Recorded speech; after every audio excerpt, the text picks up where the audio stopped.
Dans notre première vidéo de la série intitulée « Quand le secteur privé kidnappe ou capture l'État vers une nouvelle forme de dictature économique », nous avons expliqué le rôle du secteur privé dans une économie capitaliste, qu'elle soit classique, libérale ou néolibérale. Nous avons montré comment ce secteur, en contrôlant les ressources et les moyens financiers, peut imposer une véritable dictature économique. Une dictature sans armes ni uniforme, mais tout aussi redoutable, puisqu'elle s'exerce à travers les monopoles, les privilèges et la manipulation des marchés. Nous avons également mis en lumière la complicité entre l'État et certaines élites économiques, une alliance qui détourne les intérêts collectifs au profit d'une minorité. Plus grave encore, nous avons révélé comment, en l'absence d'une armée nationale forte, ce système a favorisé l'émergence de gangs armés pour asseoir et renforcer son pouvoir sur la population. Si vous êtes encore avec nous à ce stade de la vidéo, c'est que le contenu vous intéresse vraiment. Alors, pensez à mettre un j'aime, à commenter, à partager et surtout à vous abonner à la chaîne Haïtien Côté Nous. Votre soutien est essentiel. Il nous permet de continuer à produire et à diffuser des vidéos de qualité. Et plus vous interagissez, plus YouTube reconnaît notre travail et recommande nos vidéos à un plus large public. Et ainsi va l'éveil de chaque Haïtien. Dans cette deuxième vidéo intitulée « Réguler ou subir », le rôle stratégique de l'État face au secteur privé et au monopole, nous allons approfondir cette réflexion. Nous analyserons comment l'absence de régulation transforme l'État en simple spectateur, laissant les monopoles s'imposer et fragiliser davantage les populations. Mais nous montrerons aussi comment un État fort, responsable et juste peut inverser cette tendance, protéger l'intérêt général et rétablir un véritable équilibre entre pouvoir économique et bien-être social. Il est important de rappeler que le secteur privé regroupe toutes les entreprises, commerçants et acteurs financiers opérant en dehors de l'État et de la société civile. Nous reviendrons plus loin dans la troisième vidéo pour préciser la distinction et tracer clairement la ligne de démarcation entre ces trois entités. Avec cette nouvelle vidéo, réguler ou subir, le rôle stratégique de l'État face au secteur privé et au monopole, nous irons plus loin pour comprendre pourquoi l'absence de régulation conduit à des monopoles qui écrasent la concurrence, affaiblissent l'économie et maintiennent la population dans la pauvreté. La question est simple. L'État doit-il continuer à rester sous la domination du secteur privé et de la communauté internationale, ou assumer pleinement son rôle régalien pour défendre l'intérêt général, et donc l'intérêt de la collectivité ou de la population? L'État, le monopole et le secteur privé. Dans une économie capitaliste, particulièrement lorsqu'elle est dominée par de puissants monopoles, il devient essentiel de combiner une analyse économique rigoureuse avec une perspective de régulation publique. Le rôle de l'État ne peut être marginalisé. Le zéro État n'existe du tout pas en politique publique.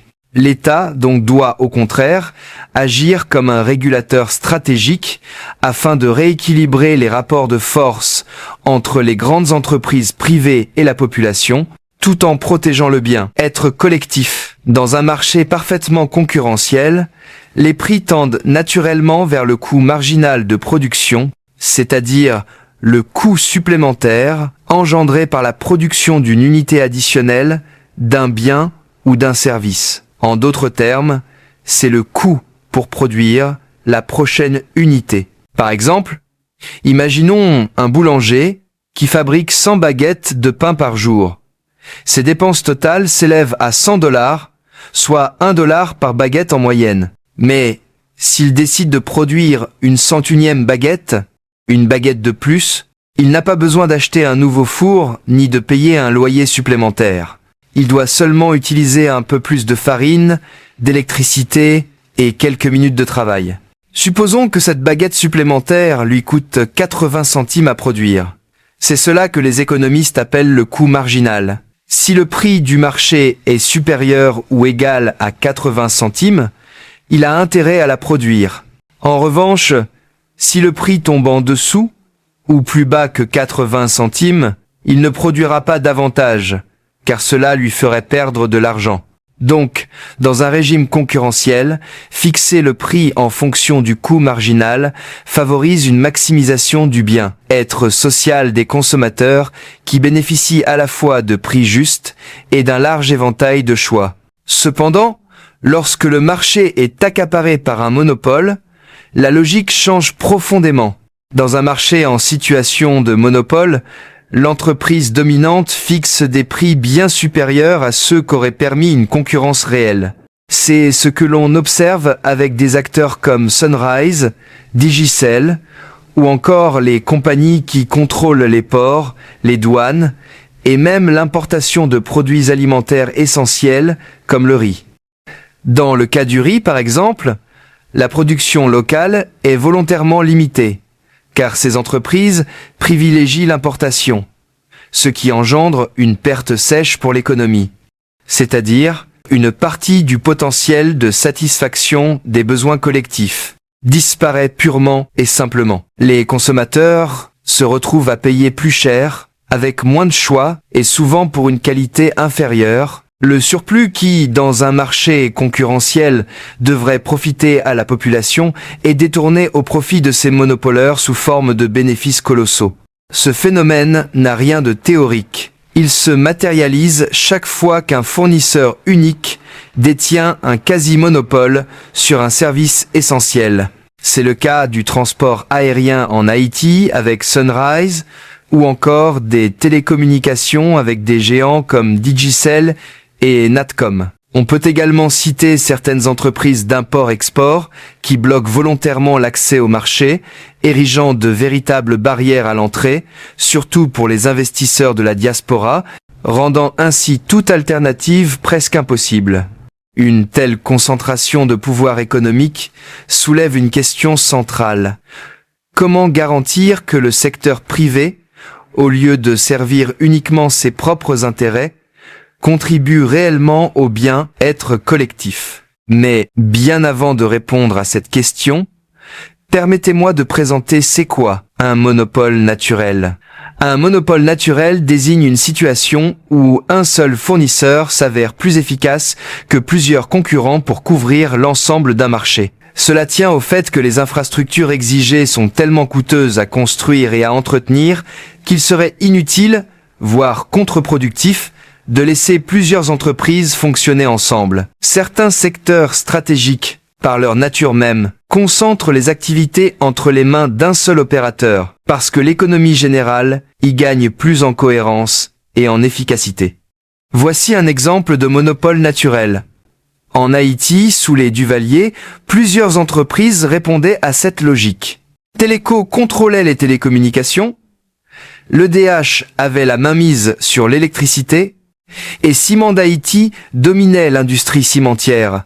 Leur statut monopolistique ne découlait pas seulement d'un choix politique, mais aussi de la réalité économique. Aucun concurrent n'aurait pu assumer des investissements aussi lourds dans un marché restreint. À l'étranger, des exemples semblables existent. Hydro-Québec, au Canada par exemple, illustre parfaitement cette configuration. Un seul fournisseur public prend en charge la production et la distribution d'électricité à l'échelle de toute une province.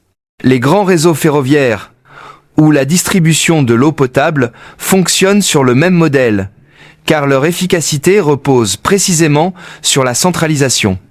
À l'inverse, une compagnie aérienne comme Sunrise en Haïti ne correspond nullement à la définition d'un monopole naturel, contrairement à ce qu'aurait laissé entendre un haut responsable de cette entreprise.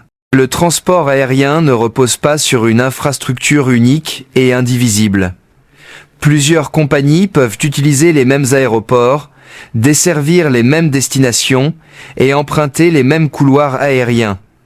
Ce secteur demeure donc naturellement concurrentiel et la domination d'une compagnie découle plutôt de sa politique tarifaire, par exemple en proposant des billets à bas prix, de la qualité de ses services ou de la densité de son réseau. Au mieux, une compagnie peut se retrouver en situation de monopole de fait sur une ligne spécifique lorsqu'elle est la seule à desservir une région isolée, mais cela reste fondamentalement différent d'un véritable monopole naturel. La réflexion menée dans cette vidéo met en évidence une réalité incontournable.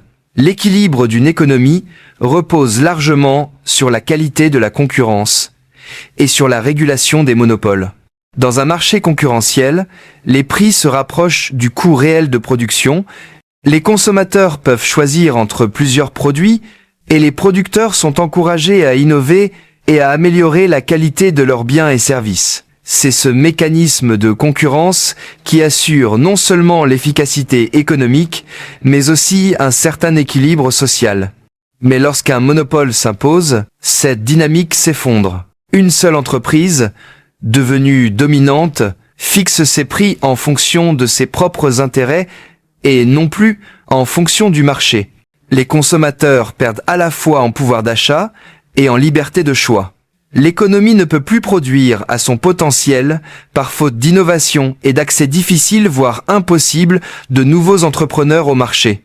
Le monopole fait ainsi mainmise sur les bénéfices de la concurrence pour les concentrer entre les mains d'un seul petit groupe, les oligarques. Il est toutefois essentiel de distinguer le monopole artificiel, qui résulte d'abus de pouvoir économique ou de complicité politique, comme c'est le cas en Haïti actuellement, du monopole naturel qui peut se justifier dans certains secteurs. On parle de monopole naturel lorsqu'un seul fournisseur est plus efficace pour desservir l'ensemble d'un marché en raison du coût colossal des infrastructures nécessaires. Par exemple, produire plusieurs réseaux parallèles d'électricité, d'eau potable ou de chemin de fer serait économiquement absurde et socialement inefficace.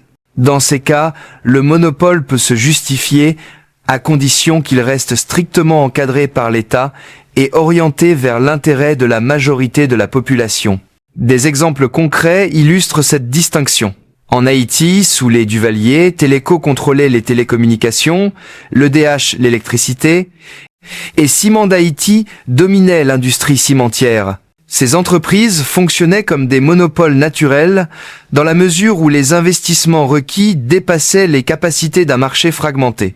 Au Canada, Hydro-Québec constitue un autre exemple parlant. Un seul fournisseur public gère l'électricité de toute une province avec une efficacité qui n'aurait pu être atteinte par une multitude de petites compagnies concurrentes. En revanche, certaines compagnies, comme Sunrise dans le transport aérien haïtien, ne relèvent pas du monopole naturel. Plusieurs compagnies peuvent desservir les mêmes aéroports et utiliser les mêmes infrastructures.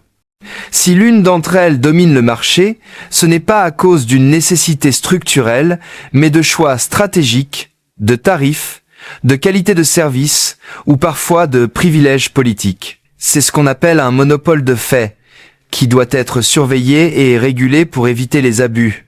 C'est ici que prend fin la deuxième vidéo. Merci de l'avoir suivi jusqu'à la fin. Et si vous êtes encore là, c'est que ce message vous a parlé. Pour nous récompenser, veuillez aimer, commenter, partager et surtout vous abonner à la plateforme Haïtien Côté Nous. Votre soutien nous permet de produire et diffuser plus de contenu de cette envergure. Merci pour votre fidélité. À très bientôt pour la prochaine vidéo.